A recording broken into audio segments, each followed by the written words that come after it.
It seems that most spiritual practices are designed for men and the masculine path.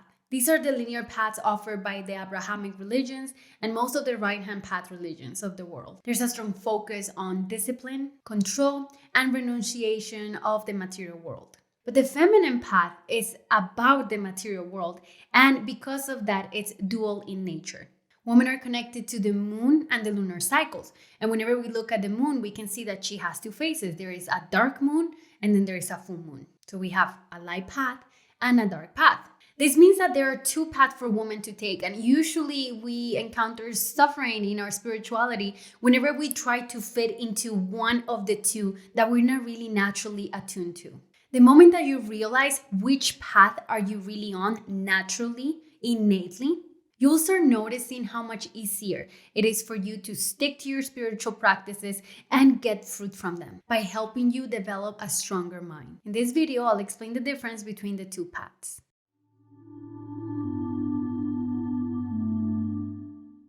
My name is Silvana. I am a course creator and the founder of the Venusian Academy, a space for the exploration of the divine feminine arts and Shakta Tantra. Traditionally, we think of the masculine as being solar and the feminine as being lunar. But there's other philosophies where it's actually the opposite. Traditionally, we think of the masculine as being the solar path and the feminine as being the lunar path. But there are other philosophies in which the roles are reversed. So that's what led me to my exploration of the dual path of the lunar nature beings, the feminine path.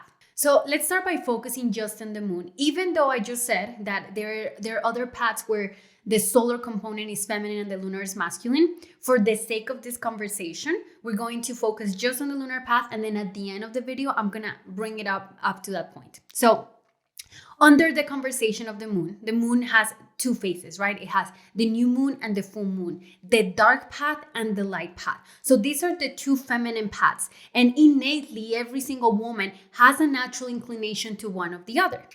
It's very difficult to know which one it is because we have to understand that we are deeply conditioned, we have been programmed, we carry trauma. There's all of these things, all of these like layers on top of our true essence that guide us into different directions. And oftentimes, whenever we cannot stick to a spiritual practices and we feel like being in a spiritual path is actually more work than not being in it, most likely we are operating in the opposite path. And we might think that we are one way or the other because that's the way we are, when in reality, it is our traumas or different programs or cultural expectations that make us choose a certain path. So let's start by exploring the dark path, the path of the new moon. So if you're a woman that is innately more aligned to the dark new moon lunar path, that means that you are more fluid. There is a higher element of chaos in your life than order. So we both have both. We have chaos and order within ourselves, but there is a more natural inclination to the chaotic in the way that we speak, in the way that we think, in the way that we operate in our everyday life. We might feel a deeper connection to the moon, to the night. There's more of an attraction to being like awake during nighttime than during the daytime. And we might become also more sexually passive. Now, this doesn't mean that it has nothing to do with the level of libido. This is just like, are you the passive or the active element in the sexual polarity? Lunar women that are on the dark path tend to be more passive, meaning that they prefer to be pursued versus the woman that kind of go for the object of their desire in a more direct way. Also, you can find that these women have a tendency to dissolve their identities more easily. Almost like, if they're in a group of people, there's like always this dissolution of identity. It's almost as if you find like different aspects of this woman in different spaces, in different scenarios. Or there's almost more like a tendency to surrender and take the seat back. There's also a natural tendency to mirror and reflect back more naturally than to assert and communicate and project energy out. There's a higher interest in the occult, in the darkness, in magic, in witchy stuff. There's a natural attraction to the fire element, even though this is the dark lunar path, more attraction to that. There's also an inclination towards the goddesses and deities that have an element of destruction in their myth, or just regular attraction to the dark goddesses. Now, this isn't a checklist oh, I'm this and I'm not this. This is more like, what I want you to do is like feel into the energy of like, okay, what does that this dark lunar path feels like? These examples are based on like my personal observation in life, and we have so many different reference points. And if you grew up in a different place than me, then most likely you have a completely different way of categorizing your life. So I'm just giving all the examples I can think of so you can kind of like tap into the feeling of like, okay, we're looking at the darkness, and then there is this connection to like the darker, the magical, the occult, the night, how we show up in relationships is more of like reflective mirroring, almost like you're always giving back what you're receiving energetically. This is the feeling of this dark lunar path. So if you can tap into the feeling and now contrast it with the other one, then you might be able to identify which one are you. And if you are unable to, then I'm going to give you at the end some exercises that will help you align you, or at the very least realize which path you're on. So this one that I just talked about, we're going to call it the lunar path. Now we're going to talk about the lunar solar path. Okay, and this is the facet of the moon in its full radiance when it is radiating light. It is the path of light. So a woman that is more aligned with the path of light will be more structure. We find more interest in creating physically and materially. There's a natural attraction to meditation and to the benefit of it, the peacefulness of it. There's also more of a natural tendency to be disciplined, and we're more routine oriented. In spirituality, we can look for the energies of peace and compassion. There's more of an attraction to lighter deities like Kuan Yin, Lakshmi, Mother Mary. And there's a natural tendency to want to build in the world instead of destroy. Rules are something that provide safety. And any interest in the occult might express itself through studying and reading and more of academic pursuit versus immersion in it. There might be also a greater tendency to focus on physical health as a spiritual practice. Again, this isn't a checklist, okay? So you can be like, oh, I'm this and this and that. This is more like the energy of it. So if we're not on a solar path, it's more here on the third dimension, where the lunar path is more like in. And this solar energy brings up a different aspect of the feminine into light. These are the paths that are more closely connected to Tibetan Buddhism, for example, where in Tibetan Buddhism, you have the feminine being represented by the sun and the masculine by the moon. So if you're a solar or, a lunar solar woman, then definitely go into, Tibetan Buddhism or any other practice that kind of has that flavor that will allow you to embrace traditionally prescribed spiritual practices.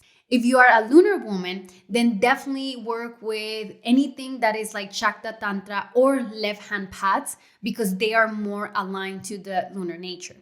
So if you're in the middle and you have no idea, the best way to identify is by connecting to your sexual libido.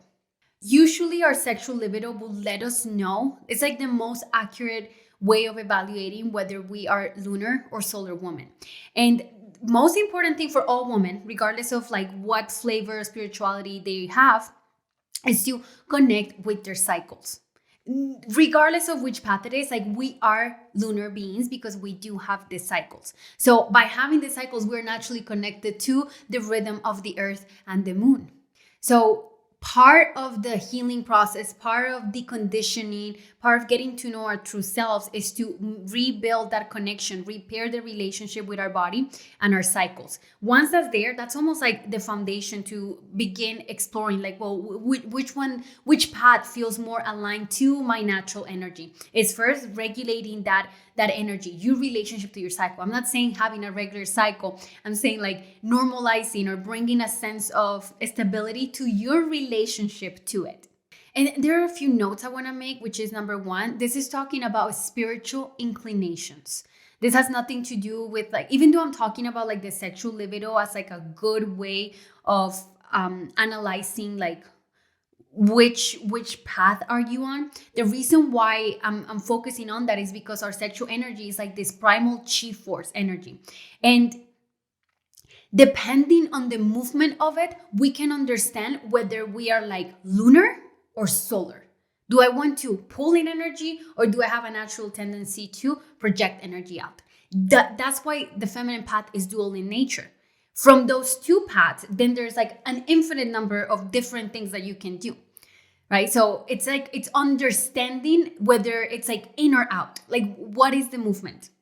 And the second thing that I want to mention is that unresolved trauma can oftentimes lead us into the opposite path as a way of, us protecting ourselves from whatever it is that we experience. So in this, it's important to take care of your wounds, take care of your traumas, and heal them, and work with somebody. Do whatever you have to do to bring yourself back to a state as close to your true self as possible. Deconditioning, deprogramming, just releasing everything that is unnecessary from your life. Like, usually all of those identities and masks that we put on after we experience trauma, those are the things that confuse us and lead us into the opposite. Like, for me, for the longest time, I was like thinking I was one thing, and this one tiny little thing just flipped everything around for me. So it's like, it's the subtlety of that. But if you can purify your own energetic field and get to understand your natural libido without all of the contaminants and all of like the traumas and identities and all this stuff, then you'll be able to identify. And then once you identify which movement you have, then you can find a path that feels good to you, a path that is magical. Like, there's so many roads to Rome, right? So it's about finding what is it that resonates with you. I found in my journey that, I thought like it had to be hard, and I had to like do all this very difficult work to have spiritual practices, because I was trying to learn like another form that wasn't naturally attuned to mine. The moment that I found like my own path, that's when things became easy. And once you develop discipline with ease, which I know it sounds contradictory, but there's like a sense of like having the discipline of it with the flow of ease of like, yes, this is my path, then things start flowing a lot easier.